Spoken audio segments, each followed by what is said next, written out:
Welcome, everybody, to the Competition Archery Media Podcast, where we explore all things pertaining to competition archery. I'm your host, PJ Riley. Joining me today again is Cam Manager Josh Grind. Josh, thanks for being here. Thanks for having me, PJ. We're back to talk more archery. The Competition Archery Media Podcast is brought to you by our platinum sponsors, and they are Hoyt, Trueball, Matthews, PSE, Black Eagle, and Elite Archery. And joining us today all the way from Salt Lake City, Utah, I believe, is Steve Anderson. Steve, thanks for being here. Happy to be here. Thanks, guys. So tell us, Steve, we've been starting everybody out. What does your world look like these days? Right now, we're not a whole lot different from normal. We're, on the surface, we are still working here in the factory. I think that might change next week. We might go on a temporary shutdown. We actually manufacture a good bit of medical and military product as well. So likely that we will still have a good bit of our factory still operational. And people like me will get to sit at home and work, I guess. So it's always hard to work from home. I much prefer to be in the office where you have all your resources around you. But as of, the last couple of weeks, it hasn't been too out of the ordinary. On top of the coronavirus, had the earthquake in Utah. Did that impact or affect you guys at all? Yeah, I think it when you have the earthquake, you always need to reset and recalibrate some machines and things like that. So it caused a slowdown. We probably lost a day or two. I'm not totally sure on that. I heard it was wild. I was not yet in the office. There were some people who were. And, when you've got a building that's 30 plus feet tall and the top walls made of concrete are swaying back and forth 2 feet, I think that's a little intense. So and we get aftershocks every day. We had a pretty good aftershock yesterday that was like 3.2. So wow. Even those, we're still getting shook every day. Huh. When you came into your office, was there like stuff on the floor and things like that, or anything get knocked over? No, I don't know if I could tell. I cleaned this up a little bit, but you wouldn't be able to tell if a hurricane or a tornado came through here because it's usually a mess to begin. Well, yeah, I've always been impressed with you. I always think of you as the hardest working man in the archery business because you go to these tournaments like Vegas, and this is 2 years in a row now. You go down there and you shoot your score, and then boom, right back upstairs, and you're in the booth, Easton booth, working. Yeah, that's what they pay me for. So how do you go do it? But how do you make that balance? I don't, I would think that that's got to be distracting for your shooting.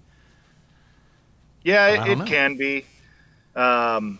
I got really good coworkers, and they let me take, a little time beforehand. So if I'm shooting at noon, they'll kick me out of the booth at 10 and let me go and kind of take my mind off of whatever, or just relax for a little bit and then go warm up and then go shoot. So really, I'm getting a good support from everyone else here, but it's more the duration of everything throughout January and February. Those are really long months for anyone in the industry, right? You start with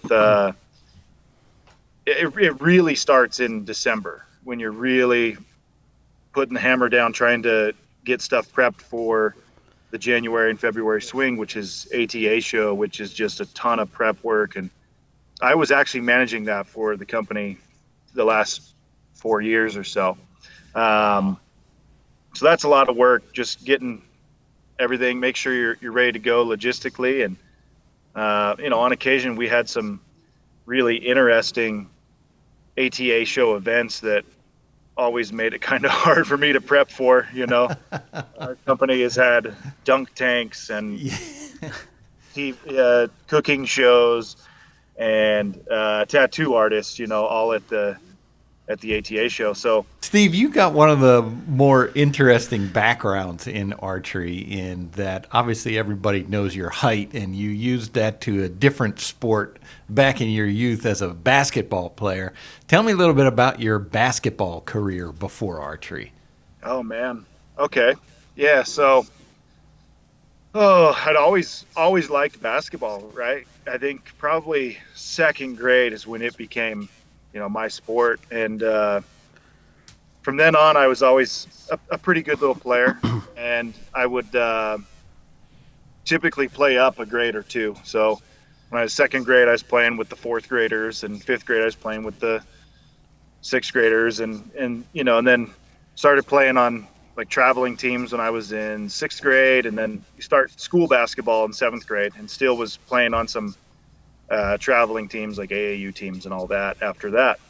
Um, so eighth grade, I was 6 foot tall and still very athletic, and I actually my dad bet me $500 that I wouldn't get a dunk. I dunked one in the driveway in eighth grade, and I ran inside to tell my dad, and I brought him out and tried again. I couldn't do it. I'd worn myself out, and there's too much energy, right? It was like an energy sap. So my dad bets me $500 I couldn't do it in a game by the end of my freshman year of high school. I'm like, all right.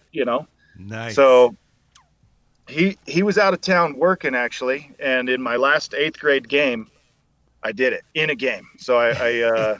I blocked this kid's shot, picked up the ball, covered the length of the floor in like 3 dribbles, and slammed one, and Nice. That has to Yeah. be demoralizing for other eighth graders because not only did you blocked it from some kid and then went yeah.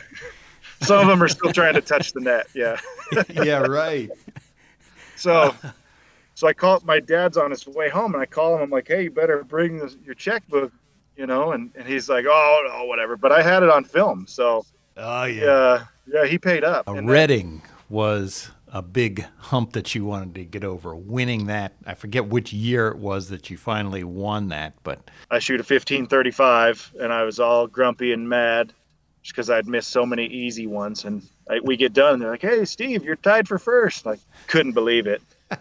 And I was still mad about that, And I remember saying to my wife, I was like, why can't I just win? I just got to shoot off for it. It's always and that point when you finish till the shoot off, it's like 2-3 hours, right? Yeah. And you're just sick to your stomach. But we went to the team shoot, and I made just a perfect shot. So I kind of thought, well, I'll just try to. There's always that left to right wind. I thought I'll just try to aim the exact same way, and I did. Made a good one, and so my 2 shoot off arrows were probably only an inch or 2 apart. They're both kidding. really, really good in the dot. It was just a relief as much of anything, and once the cool thing about when you win a major event in archery, you're not going to win it every year, right? But they'll never take away the ones that you did win. So those Right. always stay with you.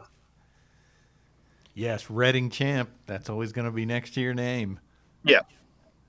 I should mention, I mean, it's not that you guys don't have 3D out west. It's just a different game than what is ASA Yeah. or IBO. Right. There's nothing. We don't really play either of the games. So usually it's put on 3Ds out in the West are put on by your local club, and they're tailored around bow hunting practice. It's not Right. really. It's more of a social event for a family to get out and shoot bows, and for bow hunters to practice, and that's great. There's a few events that they're starting to try to put some type of scoring system in place, and make it more competitive. If it were me, we'd all score everything like the ASA. I think the lower 12, upper 12 is way more fun than shooting at a center 11 IBO style. Right. So, it's more valuable when you hit it. It's 2 points, right? So For sure.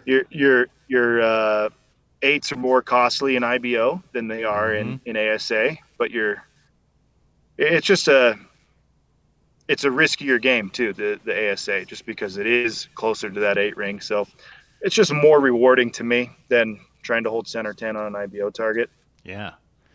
How about Linda? What is Linda's game? What does she like the most, and where does she excel the best? Which one of the games? She likes outdoor 50-meter game the best. She does well anything target related. She's gotten pretty darn good at field archery too. She won Reading last year, and Yeah. Right. she's a world championship silver medalist in field. So she picked up on that pretty quick. And I mean, I'm not gonna, toot my own horn, but taught her everything she knows. And Of course. besides the shooting part, she had that pretty well figured out before she met me. But yeah, she likes the 50-meter game the best. If they did a known yardage 3D, I think she'd probably do really well at that, and she'd come to a few more. She tried shooting the unknown, and she started to get a lot better at it. Right, that just takes time. And but she would have like the high 12 count for the day, and also the high 5 count and a miss. So hard to be competitive when you're doing that. To her credit, though, she always was smiling out there. It seemed like she was having fun. So yeah, she enjoyed it. It was What a change kinda- of pace for her. what's the competition like between the two of you when you're practicing Yes. for all those events? I always win.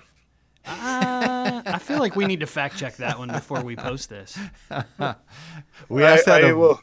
we asked that of Brady and Toya the same thing, and Brady gave the same answer, and Toya she didn't agree with that.